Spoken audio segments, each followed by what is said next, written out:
আইন অমান্য করাই যেন এখন নিত্যদিনের নিয়ম। দেশের অন্যতম ব্যস্ত ঢাকা ময়মনসিংহ মহাসড়কে চোখ মেললেই চোখে পড়ে অনিয়মের নানা চিত্র। উচ্চ আদালতে নিষেধাজ্ঞা থাকলেও মহাসড়ক দাপিয়ে বেড়াচ্ছে রিকশা, অটোরিকশা, ভ্যানসহ ধীরগতির 3 চাকার যান। হঠাৎ লেন পরিবর্তন আর উল্টো পথে যানবাহন চলাচল যেন স্বাভাবিক ঘটনায় পরিণত হয়েছে এই মহাসড়কে।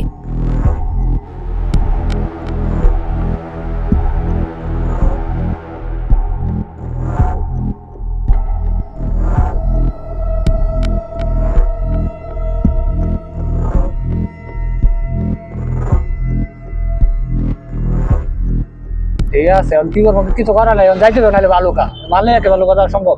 কিছু করা নাই, বাচ্চাদের বললাম যাইবো নাহলে বালুকা থেকে ইউটার্ন করে সার্ভিস লাইনও নাই যে আপনি যাবেন, সার্ভিস লাইনও নাই। একটা যদি সার্ভিস লাইন থাকতো উল্টা বাল দেওয়া যাবে, দেওয়া দিত। এখন নাহলে এই মানলে কি বালুকা দেওয়া সম্ভব? আসলে উল্টা পথে না যায় তো আমার কোনো উপায় নাই, কারণ যাইতে তো হইব, মাল দোকানের মাল নিতে হইব, এছাড়া তো কোনো পথ নাই। অন্যদিকে ফুটওভার ব্রিজ ব্যবহার না করে ঝুঁকি নিয়েই সড়ক পার হচ্ছেন পথচারীরা। বিপদের মাত্রা আরও বাড়িয়ে দিচ্ছে মহাসড়কের উপর দাঁড়িয়ে থাকা বিভিন্ন কোম্পানির ভারী ট্রাকগুলো। মহাসড়কের এক পাশ দখল করে দীর্ঘক্ষণ এসব ট্রাক পার করে রাখায় পেছন থেকে এসে ধাক্কায় প্রাণহানি ঘটছে অহরহই।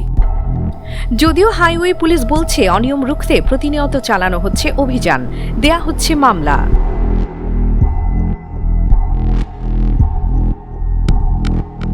দাম বাসায় নয় যে মুখে নয়, দেখি আছেন 8 কিলো জায়গাও না এখন। এতে দুর্ঘটনা করে এইভাবে তো সবাই চালাইছে,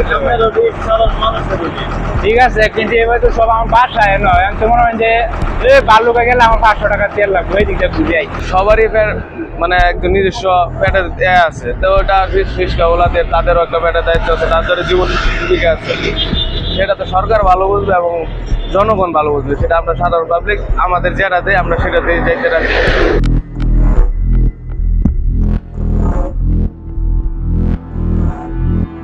তবে সচেতন মহল বলছে এসব অভিযান কেবলই লোক দেখানো। ঢাকা ময়মনসিংহ মহাসড়কে দুর্ঘটনার ঝুঁকি এড়াতে হলে চালকদের মধ্যে সচেতনতা বাড়ানোর পাশাপাশি নিয়মিত নজরদারি ও আইনের যথাযথ প্রয়োগের উপর জোর দিতে হবে সরকারি সংস্থাগুলোকে।